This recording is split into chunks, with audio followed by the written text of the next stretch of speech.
Mas... agora começou a gravar, não posso falar. Bom, a gente vai começar a trabalhar hoje a questão que na aula passada a gente estava discutindo, que era sobre o navio Evergreen, que ele encalhou lá no canal do Suez, que é um canal que ele vai separar o mar Mediterrâneo do Mar Vermelho, né? Ele vai juntar, na verdade, e facilitar o transporte ali. Tá chegando um pessoal, bom dia para quem está chegando. Você está no jornal. Bom dia. Você está no jornal Aprimorando. E a primeira notícia do dia é: professores fazem greve por falta de salário no cursinho Aprimorando. Veja no próximo bloco. Pera, é isso mesmo? Estão fazendo greve? Não, Meli. É, porque, tipo, pela minha experiência, eu acho que não vai dar em nada se fizer greve. Nunca vão pagar.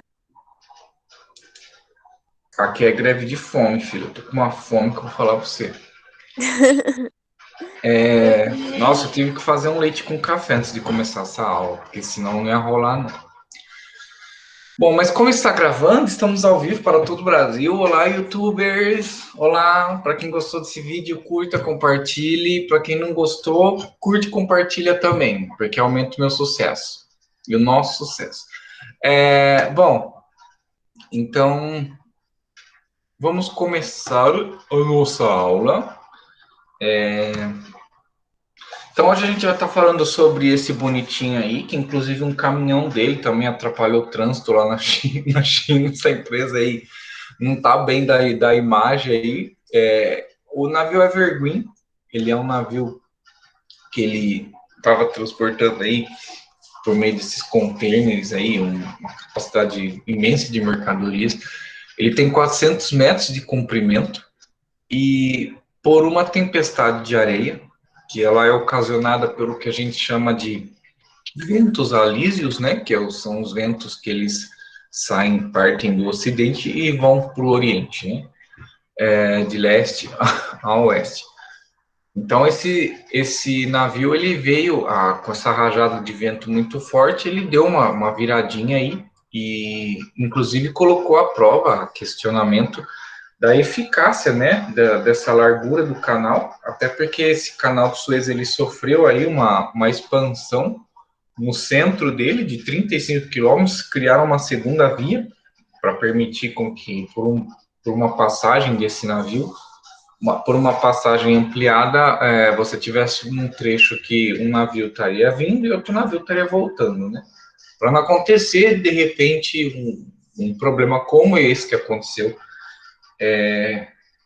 voltasse a aparecer outra vez, né?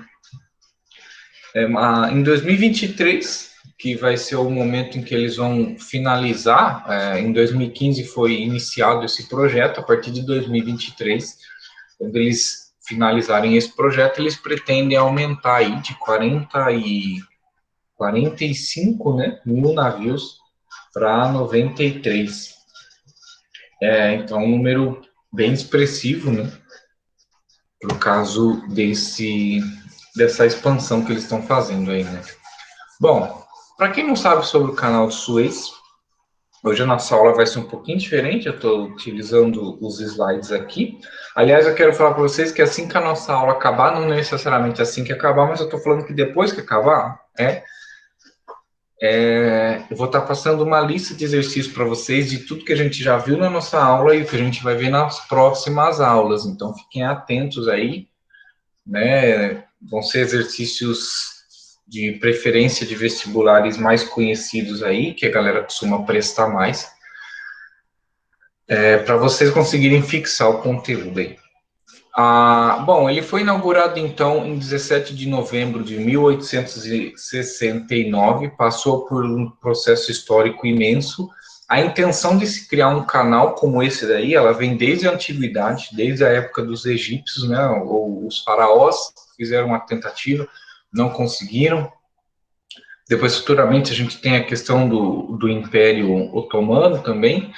Ele vai ser desenvolvido por bem mais para frente, né? Por um engenheiro francês Ele vai estar propondo esse canal e vai começar a ser construído. Vai ser finalizado e inaugurado em 17 de novembro de 1869. O canal tem mais de 150 anos, né, ou seja, mais velho que a Ruth, por incrível que pareça. E ele é um canal que a gente chama de via navegável artificial a nível do mar, localizado no Egito. Então, pessoas perguntam, mas professor, o que é um navegável artificial? É quando precisa da ação humana para que esse caminho, né, seja aberto aí, esse trecho aí seja feito. Precisou da ação humana. Diferentemente quando a gente tem uma via navegável natural, que aí no caso a gente pode falar, por exemplo, como os trechos do rio Amazonas, né, que ele é bem utilizado para navegação. A maior parte do transporte, daqui a pouquinho eu vou ter que só pedir para vocês 10 segundinhos para eu desligar o meu arroz que está na panela, tá? Bom, o canal de Suez ele é responsável por transportar principalmente petróleo, né, gás, então tem uma importância imensa, e animais, commodities, de certa forma, além de outros, né, outras matérias-primas, no caso. E a principal função dele nesse momento é criar, na verdade, uma interligação bem mais fácil entre os países europeus e o continente asiático, sobretudo, principalmente, a relação comercial com a China, né? E com aquela parte mais abaixo da China, Indonésia, enfim.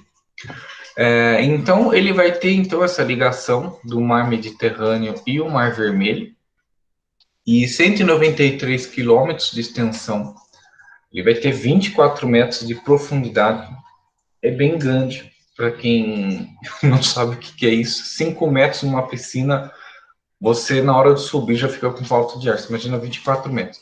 E ele vai ter 200 metros de largura, né? O que começou a se gerar esse questionamento por conta desse navio. Só um momentinho que eu vou desligar meu arroz.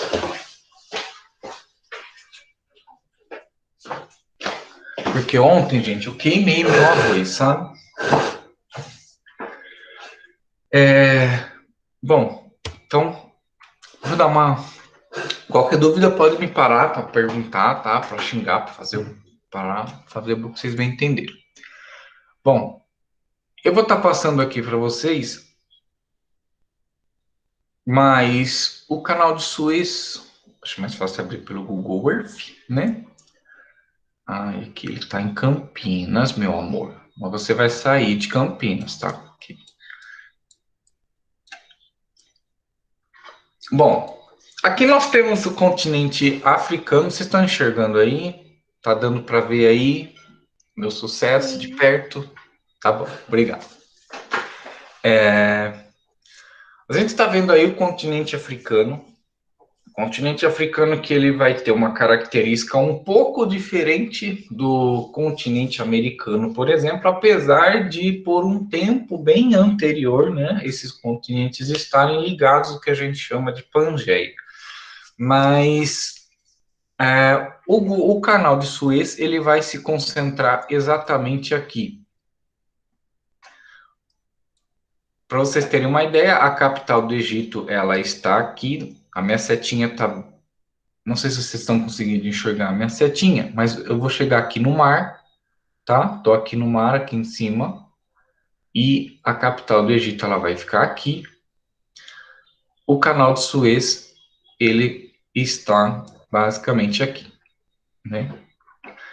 Inicialmente ele vai adentrar aqui pelo Porto Said e ele vai desembocar aqui, vai ter uma parada aqui no Grande Lago Amargo e posteriormente sai e aí inicia a sua navegação mais facilitada ao continente asiático. Se isso não acontecesse anteriormente, o que eles tinham que fazer, né? Eles tinham que sair daqui, dar toda essa volta aqui, passar pelo Cabo da Boa Esperança, e daí, obviamente, chegariam, se chegassem no canal, nos países asiáticos. O que, de certa forma, gerava um tempo bem maior para se transportar, para se escoar essas mercadorias. Inclusive, quando esse navio ele encalhou, se cogitou, na verdade, inclusive, algumas empresas cogitaram até fazer esse trecho do Cabo da Boa Esperança para não ter que ficar esperando desencalhar esse navio, até porque a previsão era de que esse navio saía daí daqui semanas ou até meses, dependendo da situação, né? Bom, vou falar um pouco do aspecto físico que envolve essas regiões. O continente africano, na parte central do continente, ele vai ser em maior parte banhado aí pelo clima equatoriano. A gente tem aí uma faixa de vegetação bem, bem extensa na parte central, e na parte superior do continente africano, que a gente vai chamar de África Setentrional, a gente tem aí o deserto do Saara. Deserto do Saara, que ele faz parte, aliás, ele é o maior deserto dentro que a gente chama de cinturão desértico, né? Que vai envolver essa parte aqui do Egito, pega um pouco essa parte aqui do Paquistão, vem até o final aqui do continente asiático e depois vai pegar um pouco aqui do continente norte-americano, né, na bundinha ali dos Estados Unidos. Algumas pessoas às vezes têm curiosidade de saber como que funciona, né, como que surgiu, né, o deserto do Saara, né, porque eu não sei se vocês já chegaram a querer saber um pouco mais sobre o deserto do Saara, né, mas o deserto do Saara anteriormente ele era a gente tinha ali uma plataforma de gelo, viveu um clima, né, glacial.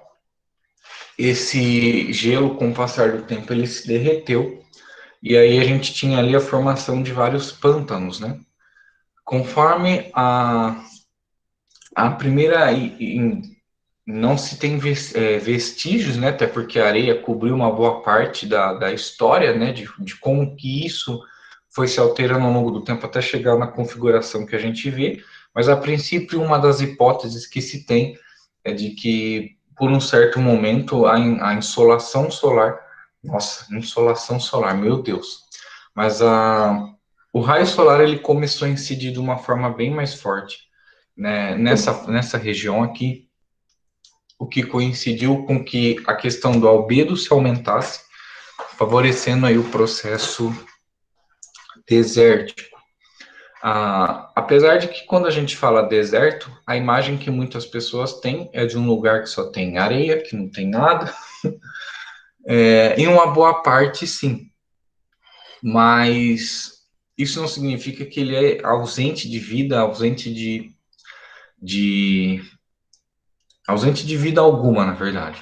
Para vocês terem uma ideia, essa tempestade de areia dos ventos alísios, né, ela também é responsável por carregar um pouco dessa areia aqui para o continente americano.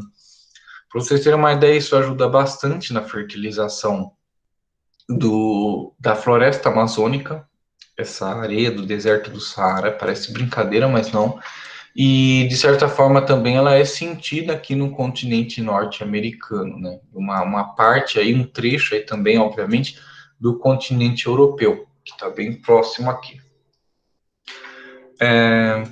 Bom, o canal ele vai se concentrar uma parte aqui no Egito, o Egito ele também compreende aqui antes de Israel aqui, ele vai pegar essa segunda parte aqui também.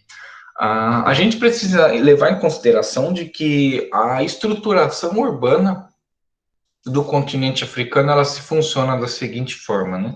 A maior parte das populações africanas, elas vão se concentrar, de certa forma, próximas do litoral, assim como aconteceu na história da América do Sul, por conta também de que a maior parte desses países sofreu um processo aí de colonização, de escravização. Então, seria bem mais interessante se concentrar no litoral.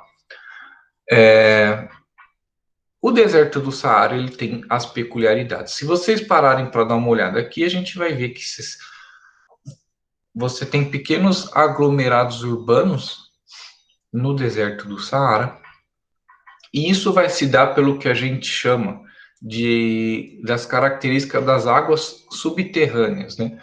O que vai mais conhecido, um termo mais conhecido que a gente vai chamar de oásis, né? Principalmente aqui na região do Egito.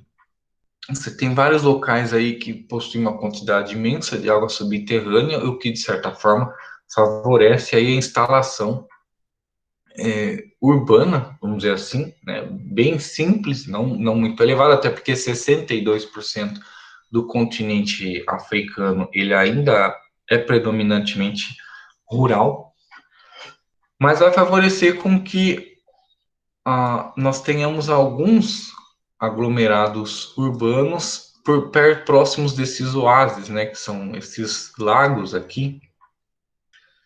E aqui no caso a gente está vendo o oásis de Siuá, se vocês podem dar uma reparada aqui, e do lado o lago Siuá, se é que eu falei certo, né? Mas, de certa forma, a história do Egito, na verdade, ela vai ser contada desde a época faraônica, principalmente a capital. O Egito, ele vai ter uma maior concentração urbana próxima dos grandes rios, né? Como vocês viram lá com a professora Gica, acho que foi ela que está passando a história antiga para vocês, né? E aqui, no caso, a população do Egito, principalmente a capital, ela vai se localizar ao redor do rio Nilo, né, que é o principal rio aí no Egito. Inclusive, a capital do Cairo, ela está aqui. Com certeza, vocês querem saber aonde que está as nossas pirâmides de Gizé, né? E, no caso, elas estão aqui. Pera, cadê você, linda? Onde eu tinha achado essa bonita?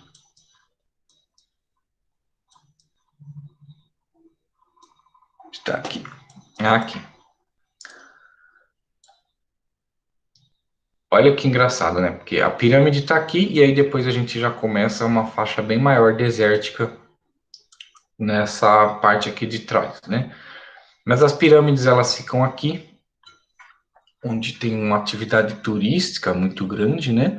Mas a capital do Egito em si ela vai ficar um pouco mais à frente e principalmente banhada aí pelo Rio Nilo.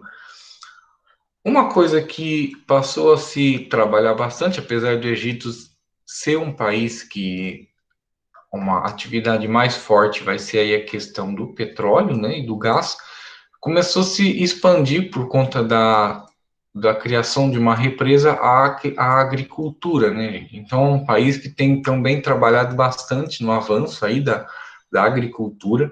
Nós temos diversas áreas de plantação ao redor dessas províncias, né? Aqui, por exemplo, a gente tem esse tapete aqui.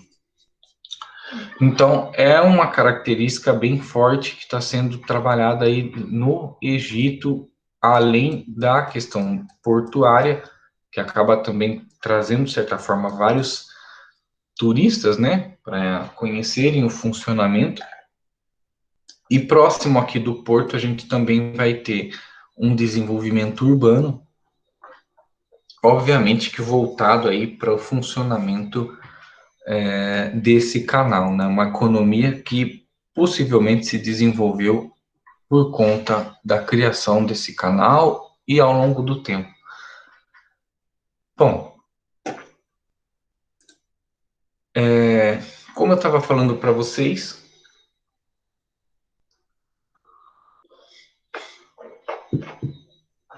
o canal ele sofreu uma expansão em 2015, que a gente vai chamar de novo canal de Suez, que no caso vai ser um canal paralelo na parte central de 35 quilômetros. Na verdade, ele está falando dessa nossa saída aqui, né?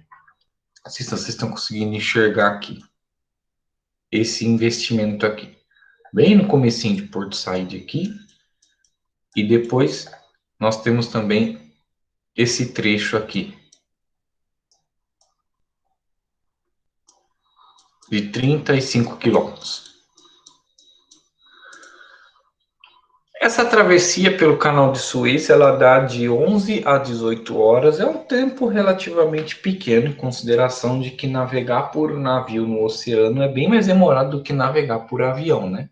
A grande questão é que não dá, quando a gente está falando de um transporte de carga imenso, você fazer um transporte por avião, porque além de ser um transporte bem mais caro, vocês vão estar trabalhando os modais de transporte na aulas de geografia humana, mas além de ser um modal de transporte bem mais caro, ele geralmente é recomendado para transporte de materiais perecíveis e no caso também de alto valor, né? O que não necessariamente, às vezes, é perigoso você transportar por mar, sabendo que a gente tem principalmente piratas, né? Em alguns locais, isso acaba comprometendo aí a qualidade da carga.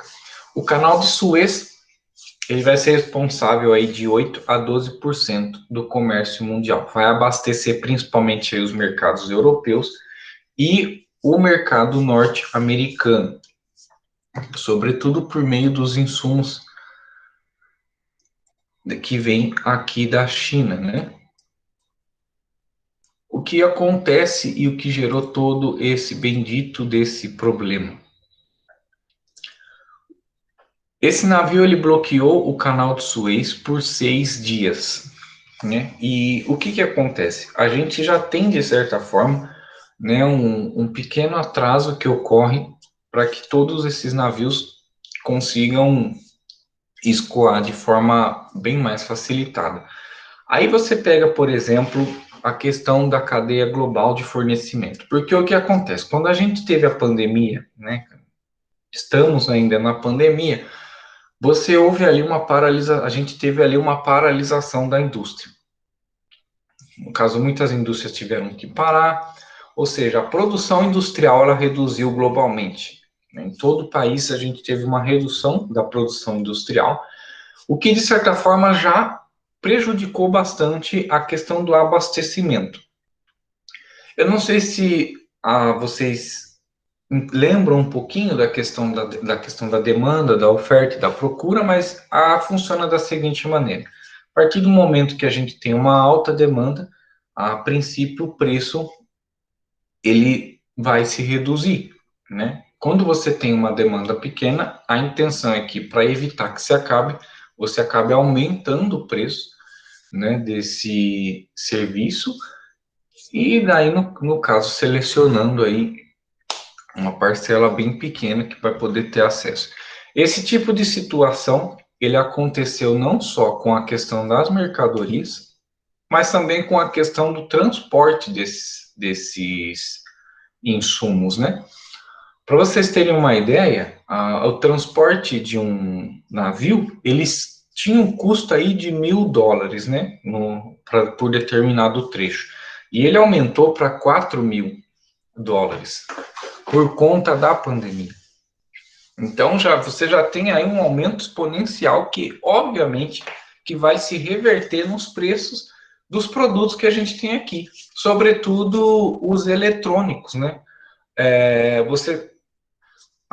Com a pandemia, as pessoas acabaram ficando bem mais tempo, tiveram que ficar em casa e o consumo de eletrônicos, né, por conta de suprir aí essa carência, né, de não ter o que fazer, né, você acabou tendo um aumento exponencial aí de compras eletrônicos, sobretudo bicicletas ergométricas, televisores, celulares, notebooks, e como eu havia falado para você, a gente teve uma paralisação da indústria, ou seja, já tinha uma questão que prejudicou essa questão de abastecimento, e junto com isso esse navio vai lá e trava, né? Ou seja, ele já estava com uma redução, ainda por cima ele acaba atrasando a entrega dessas mercadorias, o que faz com que em muitos países a gente tenha uma ruptura.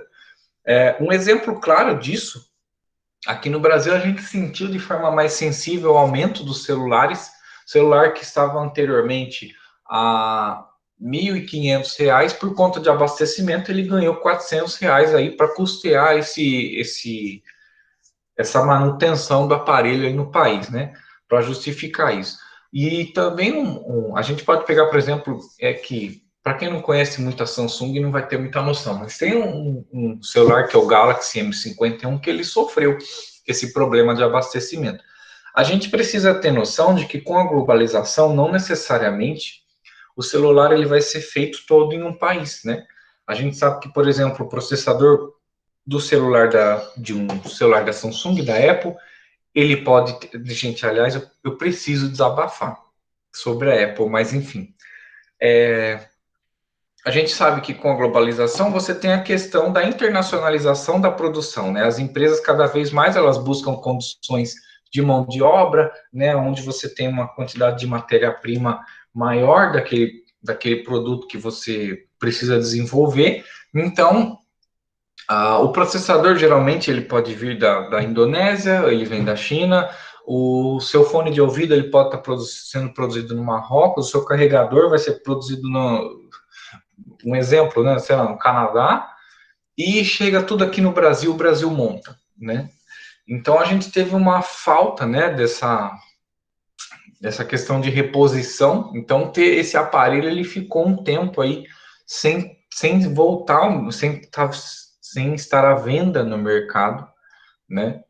E por conta disso, quando ele voltou, para vocês terem uma ideia, ele estava saindo 1.500, porque meu amigo queria comprar um celular, acabei pesquisando para ele. E por conta disso, na hora que ele pediu para eu ver novamente, o aparelho estava saindo por R$ 1.900 e 2.400 isso na Samsung, né? 2.400 na Americanas, na Magazine Luiza, ou seja, é um aumento inexplicável, né? Assustador. E a tendência, né, com esse bendito desse navio bloqueando aí o canal, possivelmente a gente acaba tendo um aumento ainda maior também com relação a isso. Aí vocês falam assim, professor, mas a maior parte desses navios, eles têm a função de transportar essas mercadorias aí para o mercado europeu e norte-americano. Tá. Como que isso interfere no Brasil, por exemplo? Por que um navio desse que tá lá no Mar Vermelho lá, como é que ele vai interferir no nosso país? É simples, pessoal. A gente sabe que o transporte de petróleo, né, ele é feito por esses países e que, por exemplo, a Petrobras, ela segue o preço internacional do petróleo, né? Não sei se vocês sabem disso, mas ela acompanha o preço do petróleo no mercado internacional. Quando você tem um atraso da entrega dessa mercadoria, você tem que, de certa forma, você acaba prejudicando o abastecimento. É aquilo que eu falei para vocês, a questão da oferta, como a gente presenciou aqui na questão da greve dos caminhoneiros, tudo bem que foi uma bela de uma sacanagem, mas assim, alguns postos de gasolina, para não acabar com a gasolina e conseguir atender todo mundo, eles aumentaram o preço da gasolina a um preço absurdo. Como a Petrobras ela segue o valor de mercado, se o preço do petróleo aumentou por conta desse navio, tem calhado ter aumentado o custo do frete, aumentado o tempo de espera, causou desabastecimento, consequentemente você vai gerar um aumento de preço. Isso vai interferir no petróleo aqui do país. Ou seja, a gente pode ter um aumento aí, apesar da Petrobras dizer que não, a partir do momento que a gente adotou essa política naquele governo que o diabo tenha quando morrer, que é o Michel Temer, né? A gente pode ter possivelmente aí um aumento ainda maior nos próximos meses aí da gasolina. O que não é novidade nesse país são os preços aumentarem, né, gente? Daqui a pouco a gente está revivendo aí uma era Collor, né? Até porque, para vocês terem uma ideia, as pessoas estão indo para o Paraguai, né? O Paraguai estão vindo para o Brasil, porque o dinheiro deles está bem mais valorizado que o nosso. Isso daí é uma piada, né, gente? Pelo amor de Deus, a gente que é para o Paraguai, agora eles estão vindo para cá, né? Como diz, né? O jogo virou, né, minha filha? Bom, gente, uma coisa que virou, assim, o sonho da logística foi a questão dos... Nossa, esqueci o nome agora. Dos containers, né? Os containers, eles são uma forma universal, vamos dizer assim, bem entre aspas, né, mas assim, universal de transporte, né? Porque por meio de um container eu consigo agrupar vários dentro de um navio, e eles vão ter o mesmo formato que vai favorecer o transporte desse container por um caminhão e também pelo trem, né? O que a gente está chamando aí de intermodalidade, quando os meios de transporte eles funcionam interligados, né? E o container, ele é uma forma de trazer essa intermodalidade, né? Porque o mesmo container que cabe no navio, ele vai ser encaixado e vai servir para o caminhão transportar, até porque a gente sabe que o navio ele vai parar no porto. Precisa de alguém para pegar esse container e levar até a unidade, até o comprador, no caso, né? Por incrível que pareça, quando a gente estava na pandemia, né, você tinha ali uma estocagem, né, desses containers, né, antes da pandemia, né, não havia necessidade dessa quantidade imensa por conta aí desse aumento exponencial das exportações, né, e das importações também. Começou a se ter falta desses containers, para vocês terem uma ideia, e inclusive a gente teve navios e empresas que contrataram navios para ir buscar containers que estavam estocados. Pra você ter uma ideia, a gente tem que as pessoas pagarem um navio para ir buscar esses containers que estavam estocados aí por conta desse aumento que de uma vez por outra, além da produção ter paralisado, além disso você tinha aí uma dificuldade no escoamento aí dessa demanda altíssima. Bom, todo esse panorama, ele acaba interferindo no aumento dos preços internacionais e ele acaba afetando também o comércio aéreo, o comércio ferroviário e o comércio hidroviário. Por que atrasa? Porque vocês imaginam que tem ali um caminhão, tem ali um navio, né, que vai pegar e vai transportar por rio para dentro de um país, né? O comércio aéreo está lá esperando esse bendito desse navio chegar do porto, esse navio não chega, enfim. Isso gera toda uma confusão. E o pior de tudo é que esse bendito aqui foi liberado esses dias atrás aí, por conta da questão das marés, né? Eu não sei se vocês sabem, mas por conta quando a gente tem a maré de azija, é principalmente quando você está alinhado, né? Está alinhado. O Sol está alinhado com a Terra, que por si também está alinhado com a Lua. Isso gera um campo gravitacional imenso, né? Aumenta o campo gravitacional da Terra. Isso faz com que a amarela seja bem mais alta do que o convencional, né? Ou seja, por conta da maré ter aumentado, facilitou bastante a retirada desse navio aí. Ai, professor, mas a grávida ela também tem filho quando a maré. Ai, meu filho, eu não sei desse negócio, tá? Pergunta aí para quem já teve filho, essa história de ter filho, isso daí, negócio com mulher de lua cheia, eu não entendo nada desse negócio aí. Nem sei se é verdade, para bem dizer, né? Mas, enfim, essa maré de azija acabou favorecendo aí, na verdade, a retirada desse navio. E, inclusive, a gente tem ali também outro exemplo mais característico que, de repente, talvez pode ser cobrado, né? Porque, como é um assunto que está muito em evidência, o vestibular, às vezes, ele gosta de pegar um tema parecido, mas não necessariamente aquele, porque a intenção do vestibular é que você erre, né? Ele não quer que você acerte. Bom, a gente tem o canal do Panamá, vou estar mostrando para vocês aqui também. Ele foi inaugurado aí no dia 15 de agosto de 1914, tem também lá os seus 100 anos, quase a idade da mãe da Érica. A mãe da Érica tem mais. Inclusive aquelas pirâmides que eu mostrei, uma delas, a mãe da Érica morava ali. Bom, ele é um canal artificial também, ele vai ter 77,1 quilômetros de extensão, vai ligar aí o Oceano Atlântico, né, por meio do Mar do Caribe ao Oceano Pacífico, e ele foi construído a partir de um sistema de eclusas, pessoal. Por que ele funciona a partir de um sistema de eclusas? Ele vai se localizar aqui na nossa América Central. Deixa eu ver, cadê você, bonita?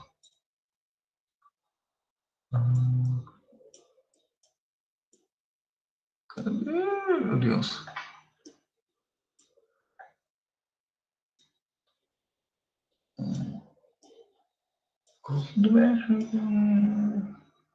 Aqui.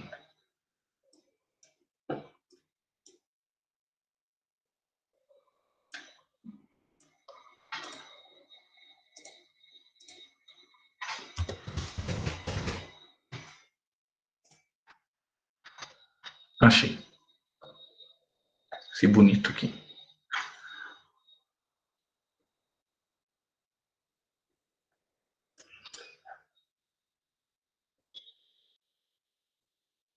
Até carregar. Carregou? Carregou. Bom, pessoal, então aqui a gente tem o canal do Panamá, jurei que era aqui.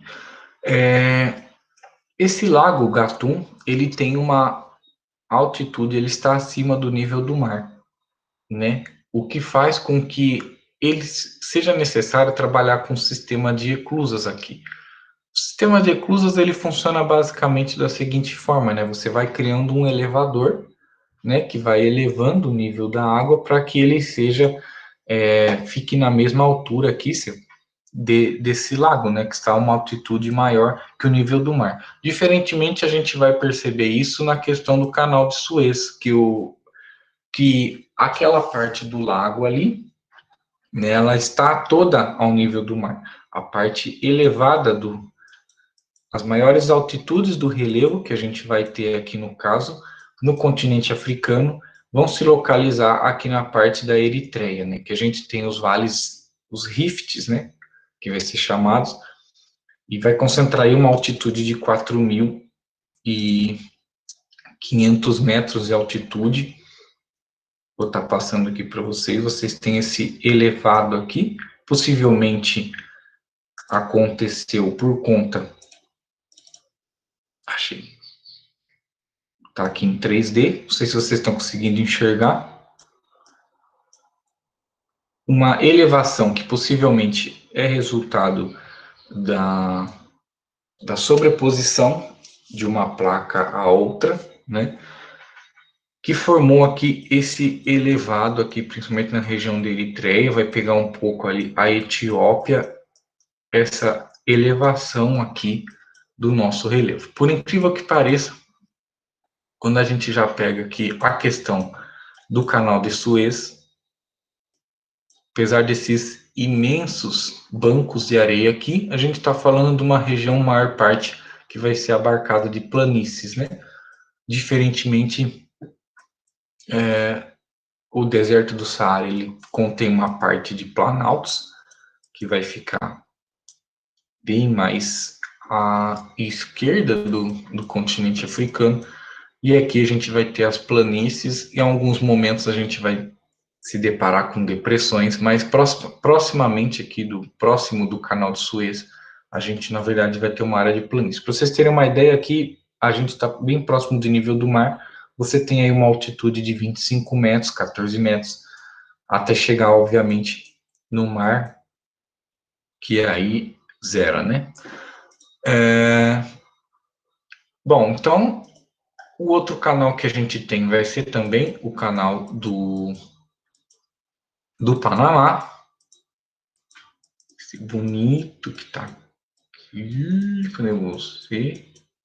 Sai do 3D, meu filho. Aqui. O canal do Panamá aí, que ele tem basicamente a função de interligar a parte traseira aqui da América do Norte, né, até a parte frontal, né, facilitar esse transporte de comércio aqui. Interessante a gente pensar que no meio desse caminho aqui foi construído o porto, né, que inclusive teve uma boa parte do investimento feito pelo Brasil, que foi esse porto de Cuba, né, que tem um potencial de crescimento muito grande. A gente pensa que o Brasil dá dinheiro de graça para um país, vocês estão muito equivocados, né? Há um retorno comercial imenso sobre esse porto aqui, porque a maior parte da mercadorias, elas passam aqui por esse porto de Cuba, que é o Porto Madeiro, né? E no caso gera aí uma dinâmica e uma importância para esse porto bem maior do que atualmente Cuba tem, né?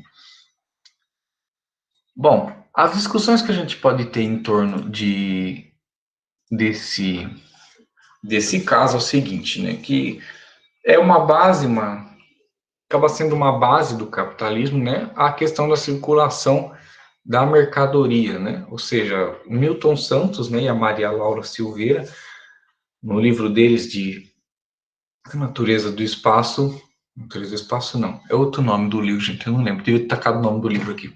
Mas eles falam o seguinte, né, de que hoje não basta a gente produzir, obviamente que a gente acabou percebendo isso aí com esse navio encalhado na questão da greve dos caminhoneiros, mas é indispensável pôr a produção em movimento, né? O fato de você promover sem a circulação de movimento, fica bem difícil a gente desenvolver a economia, né? Economia capitalista, eu acho o termo capitalista um pouco chulo, né? Acho que a gente é um pouco mais avançado, esse termo capitalismo financeiro, né? Que seria o contexto que a gente vive hoje, né? Não necessariamente só precisa da mercadoria para que o dinheiro circule hoje, né? Mas, enfim, mercadoria faz parte.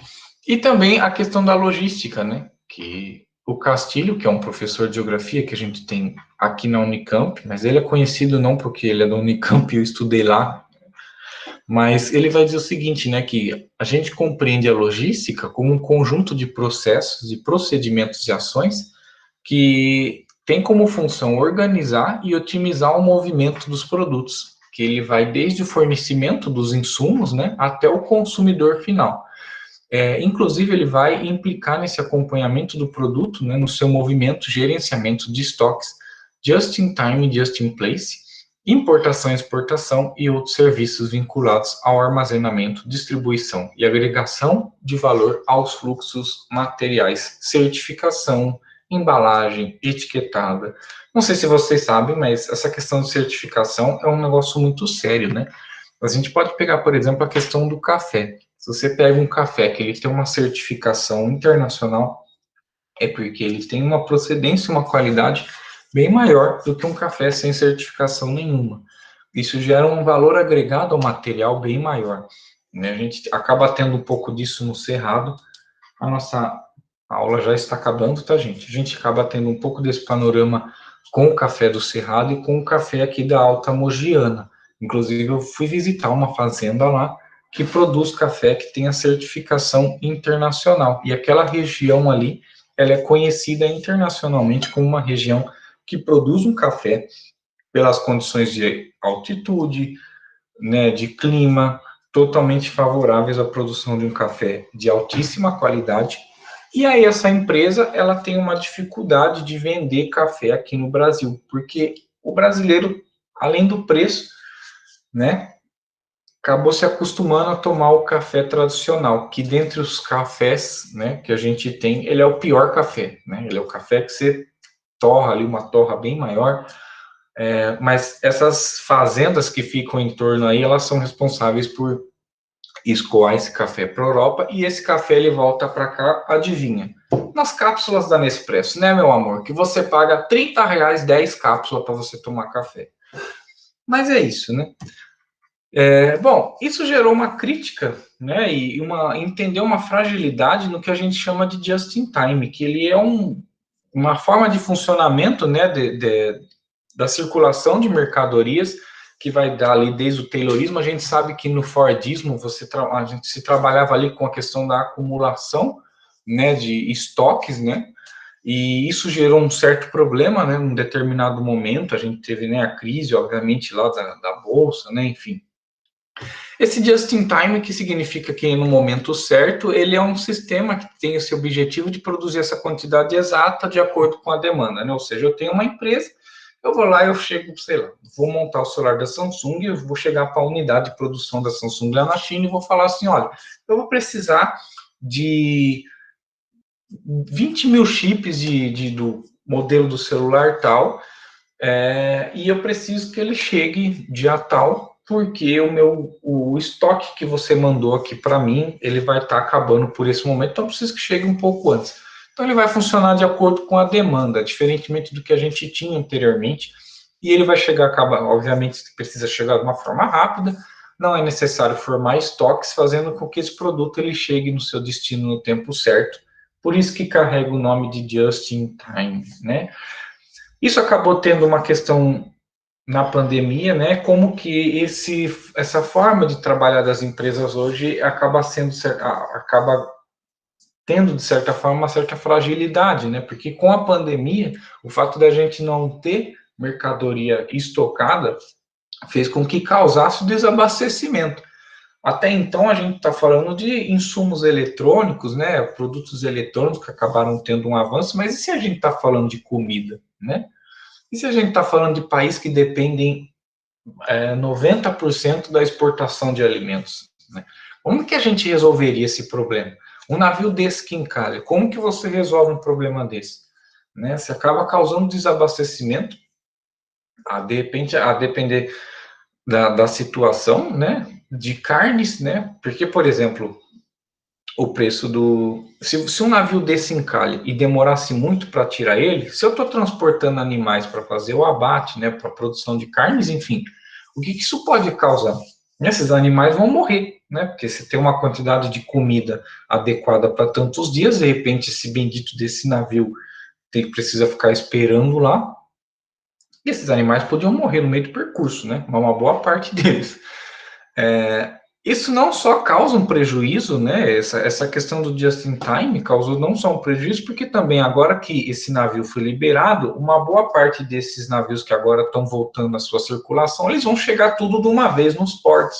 Então, esse desabastecimento, ele acontece não só porque ficou esperando desencalhar esse navio, só que também ele vai acontecer por conta de que os portos vão receber um volume imenso de navios que estão vindo tudo de uma vez só, e agora eles também vão ter que aguardar nos portos aí esse bendito por conta desse navio encalhado. Aqui só a que eu estava falando lá para vocês, o container de 12 metros do norte da Ásia para o norte da Europa, que ele disparou de $1.040 e ele aumentou aí para 4.570 mil dólares, 27 mil reais.